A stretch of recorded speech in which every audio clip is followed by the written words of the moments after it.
Dear student, कल हमने +2 class का जो है फर्स्ट लेसन का फर्स्ट क्वेश्चन किया था। उसमें हमने देखा था कि भारत के विभाजन के मुख्य कारण क्या थे। आज हम देखेंगे कि क्या भारत का विभाजन आवश्यक था।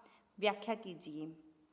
देखिए 1857 का जो संग्राम हुआ था, स्वतंत्रता संग्राम स्टार्टिंग का, उसके अंदर हिंदू और मुस्लिमों ने एकजुट होके जो है युद्ध किया था, यानी कि अंग्रेज़ों के खिलाफ एकजुट होके उन्होंने सर उठाया, यानी कि देश को आज़ाद करवाने की पहली बार उन्होंने प्रयास किया। लेकिन कुछ एक कारण थे बच्चों कि 1857 की क्रांति है वो असफल हो गई।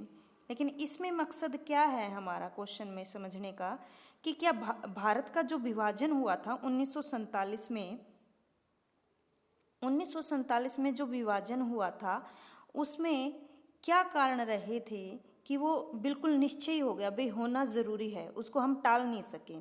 देखिए सबसे पहले देखिए दिया गया फूट डालो और राज करो की नीति, यानी कि अंग्रेज़ों ने एक नीति अपना ली थी कि हिंदू और मुस्लिम के अंदर फूट डालो और राज करो, यानी कि दोनों के घनिष्ठ संबंध देख के 1857 में उनको शंका हुई कि अगर दोनों हिंदू और मुस्लिम इस तरीके से साथ साथ रहे तो वो निश्चय नहीं है, वो दिन दूर नहीं है कि हमें इंडिया छोड़ के वापस अपने देश लौटना होगा।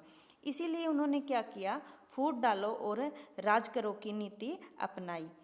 1909 के अंदर मार्ले मिल्टो सुधारों द्वारा ब्रिटिश सरकार ने मुस्लिमों को विशेष सुविधाएं दी।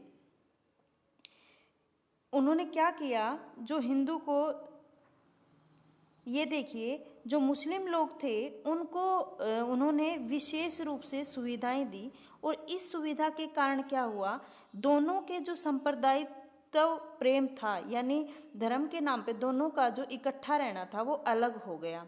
अब विशेष रूप से मुसलमानों के पास अधिकार है तो हिंदू और जो मुसलमानों का गैप अपने आप ही बन गया।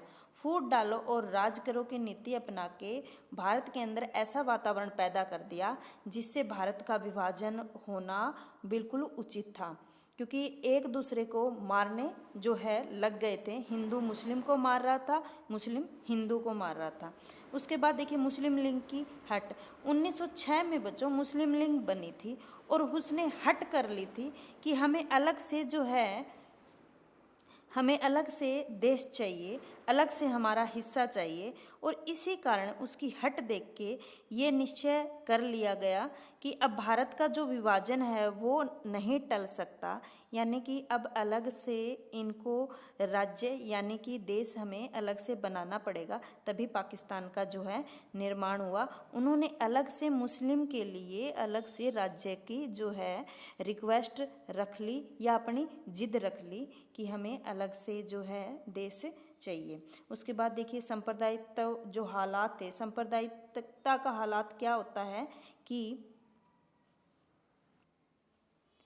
इस हालात के चलते, यानी कि देखा गया इंडिया के अंदर हिंदू और मुस्लिम एक दूसरे को बिल्कुल ही सहन नहीं कर पा रहे हैं, एक दूसरे के खिलाफ खड़े हो गए हैं, जिससे क्या हुआ, जिन्ना ने ना अलग देश की जो है मांग रखती, यानी उसने कहा कि भारत और पाकिस्तान दोनों अलग राष्ट्र होने ही चाहिए, इसके बिना तो काम नहीं चलेगा। उसके बाद देखिए अंग्रेज़ों की साजिशें दी हुई है बच्चों, क्या है, अंग्रेज़ों की साजिशें और सांप्रदायिक झगड़े। मेन फोकस जो रहेगा भारत का विभाजन का यही रहेगा कि अंग्रेज़ों ने सांप्रदायिक झगड़े यानी धर्म के नाम पे झगड़े शुरू कर दिए, दंगे होने लगे, हड़तालें होने लगी, एक दूसरे को मारने लगे, तो बिल्कुल ही जायज़ था कि भारत के दो हिस्से कर दिए जाए, वरना ये सांप्रदायिक झगड़े बंद नहीं होने थे।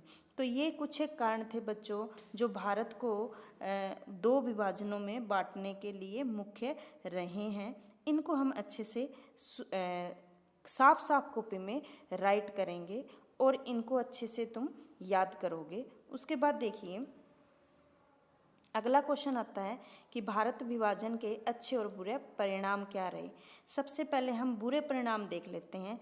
जनसंख्या को स्थानांतरण करना पड़ा। यानी कि क्या हुआ, भारत में जो लोग रह रहे थे वो पाकिस्तान की तरफ गए और पाकिस्तान में जो लोग रह रहे थे वो अपनी इंडिया की तरफ आने लगे भारत का विभाजन होने के बाद।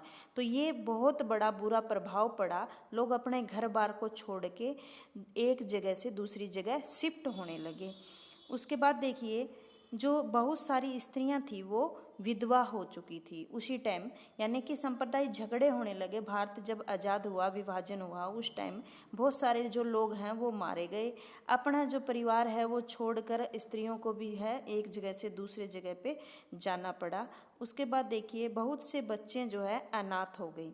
हम ये नेगेटिव पॉइंट पढ़ रहे हैं कि भारत का विभाजन हुआ, उसके क्या बुरे परिणाम थे कि बहुत सारे जो बच्चे हैं वो अनाथ हो गए और जो परिवार था वो बिछड़ गया। बहुत सारे जो लोगों का नुकसान हुआ, जान मान की हानि हुई, स्त्री और बच्चे एक दूसरे से बिछुड़ गए। उसके बाद देखिए कहता है कि 80 लाख,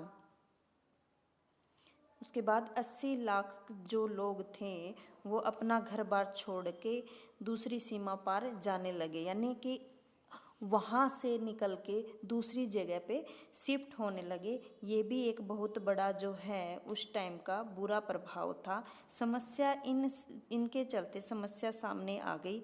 भारत के अंदर भी लोग शरणार्थी हो गए और पाकिस्तान के अंदर भी शरणार्थी हो गए। कुछ एक अच्छे प्रभाव भी कहे हैं कि जो भारत का जो विभाजन हुआ उसके कुछ अच्छे रिस्पॉन्स रहे। उसके बारे में देखिए, कहता है कि जो ब्रिटिश सरकार थी उनका एक ही कंडीशन था कि जब अलग करेंगे तो 2 विभाजन करेंगे ही करेंगे। तो इस चक्कर में क्या हुआ, जो शोषण कर रहे थे कई सालों, 200 साल के करीब अंग्रेज़ों ने हमारा शोषण किया, उससे हमारा छुटकारा, मतलब उससे हमें छुटकारा मिल गया। दूसरा क्या है, संसदीय लोकतंत्र की स्थापना हो गई।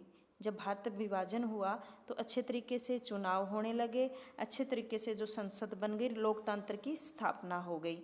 ये कहता है कि 565 देसी रियासतें थी, छोटे छोटे रिजवाड़ों में देश बटा हुआ था। छोटी छोटी जो रजवाड़े बने हुए थे उस टाइम भारत के अंदर 500 से ज़्यादा दिए गए हैं। उस टाइम उनका विलय हो गया, यानी एकता में बंध गए। यानी उन जो रजवाड़े थे उनके राज्य बन गए, इकट्ठे हो गए। उसके बाद देखिए, राष्ट्रीय एकता का जो अखंडता के अंदर आई, यानी भाषा और संस्कृति के आधार पे राज्यों का जो है पुनर्गठन होने लगा। भाषा के आधार पे राज्यों के निर्माण होने लगे। तो इस क्वेश्चन में हमने बच्चों पढ़ा है कि भारत के जो विभाजन हुआ था उसके अच्छे और बुरे परिणाम के बारे में बताइए। तो इसके अंदर हमने कर लिया कि कुछ एक तो अच्छे परिणाम हुए हैं और कुछ एक बुरे परिणाम भी रहे हैं।